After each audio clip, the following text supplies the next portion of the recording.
Mga ka-RSP, ngayong panahon ng tag-ulan, hindi lang baha at lamig ang dapat nating bantayan, kundi pati na rin ang mga sakit na pwedeng mag-trigger sa ating respiratory system tulad ng asthma. Nako, tama ka dyan, Leslie, no? Kaya naman ngayong umaga sa Say ni Doc, makakasama natin si Dr. Karina May Cheng, isang pulmonologist, upang bigyan tayo ng mahalagang impormasyon tungkol sa sakit na asthma. Good morning, Doc Karina, at welcome po sa Rise and Shine Pilipinas. Hello, good morning. Thank you for the invitation. Ang ganda ni Doc. Yes. Parang gumaling na agad yung sipon ko. Parang estudyante pa si Doc, Kaya nga, eh. si Doc parang estudyante lang. Pero ito, Doc, para lang po sa kaalaman ng lahat, baka may mga hindi pa familiar kasi sa asthma. Ano po ba itong asthma? Paano po siya nakukuha? Okay, so para sa kaalaman ng lahat, ang asthma po ay isang chronic airway inflammation. Ibig sabihin po nun, hindi siya ngayon lang. Ibig sabihin, matagal na siyang meron at commonly lang ito na-trigger po ng example is the weather.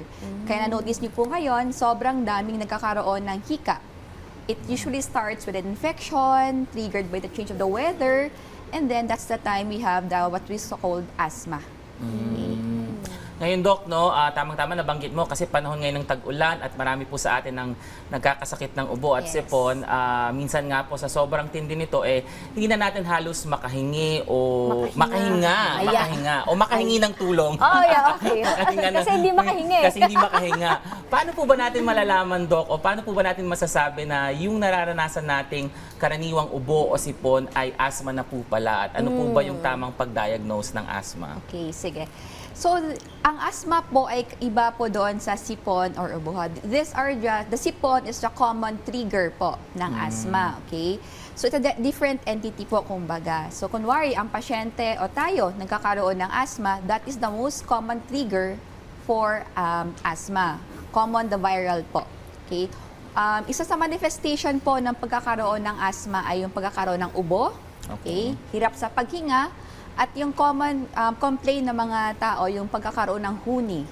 Okay? So, yun ang mga sinyales na pwedeng magkakaroon ng asthma. However, it is not the same po sa sinasabi nating common cold or common cough po. It is usually from genetics, yung mga ganun. And asthma is only a manifestation from the trigger of the infection, change of climate, and all those po. Ayun, meron po kasi mga bata pa lang may asthma na. Meron correct. din naman kung kailan tumanda, tsaka Tsaka- pa nagka-asthma. Yes. So, ano po ba yung difference noon or paano po ba ito na-acquire? Sige. Asthma po is genetically determined in some po, no? And that is what we call the common allergic asthma. So, it manifests during childhood and then triggered by, again, commonly, the colds, cough, change in the weather, allergens. Those are that's what we call the allergic asthma. And sometimes there's also a rest time. That is why it is a chronic airway inflammation. However naman, in comparison to adult onset, okay, it's a different thing naman. Usually triggered po siya sa mga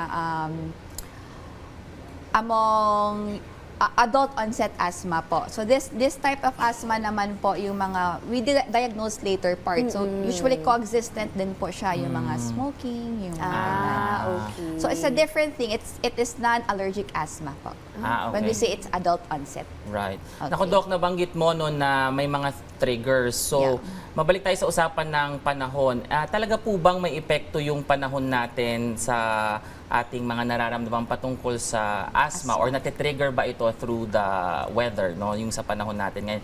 Lalo't ulan, init, Kaya ulan, nga. init. Yes. So weather is one of the most common trigger for asthma. That is why asthma is defined with a change of variability po. Okay, ibig sabihin to, for now, init, diba? That's the most trigger din po, extremes in the temperature. You would notice a person, sobrang init, biglang hingal, ubo, ganon. And then later on, mag-die down nito. Once there is also extreme the cold temperature, you would also notice again the onset of it. So that is the variability of asthma. Hirap naman noon. No? Oo, no? Parang depende sa'yo kung hindi ka makakahinga o ano. Buti na lang wala tayong asthma, no? Buti na Thankfully, lang. thankfully. Pag may asthma, kunyari yung mga bata, pag inatake or like kahit matatanda na, ano ba yung dapat na gagawin nila? Okay. Or pwede nilang gawin? So, first po, we should really know that it is really asthma. Ayun. Okay, so again, the best thing first is to consult. Okay. Okay. Kasi there are some kasi who use inhalers left and right, pero it is not asthma. Kasi some would manifest as HUNI, but it is just an hyperactive to an infection po. That is why I would really suggest if a child or anyone would have this, let's have a early consult. Marami naman po tayong tanggapan po na malapit lang, even the primary our health centers. So Pwede. they're really Yes. open naman. So to be properly diagnosed po. So, kailangan diagnosis muna. Yes. Okay. Maganda yung sinabi ni Doc na first is to consult. Yeah. Yes.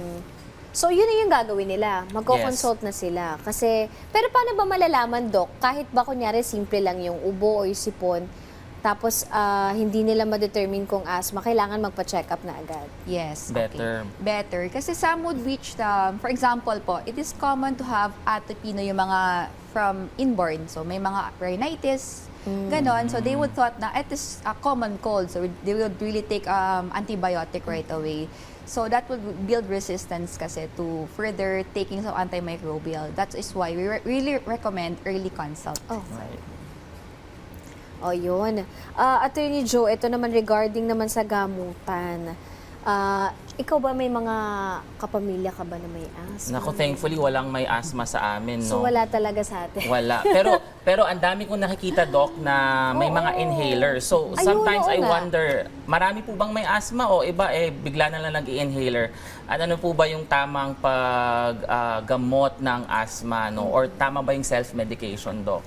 Okay, so again, I would really recommend again i-consult first, okay? Kasi we really categorize po if it is really asthma.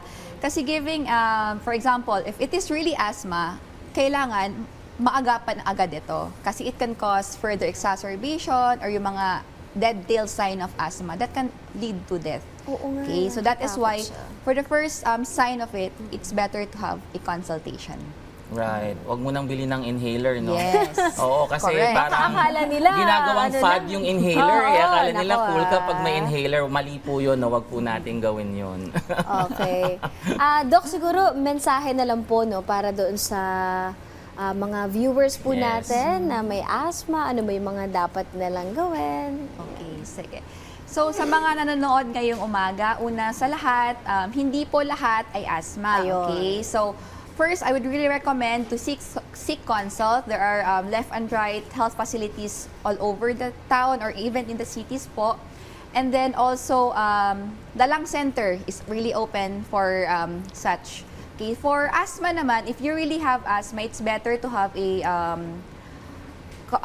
complete workup. So usually we start with again, how are you now? Are you really compliant with your medications? If you really have asthma, and then we really monitor on that. So hindi lang siya ibig sabihin na ay may asthma ako ngayon, okay na ako kasi may inhaler. Oo Hindi po nga. siya ganon. Oo. We really recommend to seek follow-ups kasi sometimes we increase those doses, the doses of the medications if you're not really controlled with it. Ayun. Nako, ang galing magpaliwanag ni Doc Kaya Karina, nga. Pero no? gumagaling ba yung asthma? Last na question. Okay. The asthma is up and about. Ibig sabihin, if you are compliant with the medications, we can control. Oh, so Okay. control lang. Ah, Control. pero never siyang gagaling. Hindi Never totally po. gagaling. Kasi there is what we call the triggers naman po. Which is yung pinaliwanag mo kanina, Yes, no? infection, weather, yung ganun. Alright. Doc. Naku, Doc, ang galing niyo po magpaliwanag. Maraming salamat po, Doc Karina May Cheng, sa mga impormasyon pong ibinahagi niyo sa amin ngayong umaga tungkol po sa asthma. Maraming salamat Thank po, you, Doc. Doc. Thank you.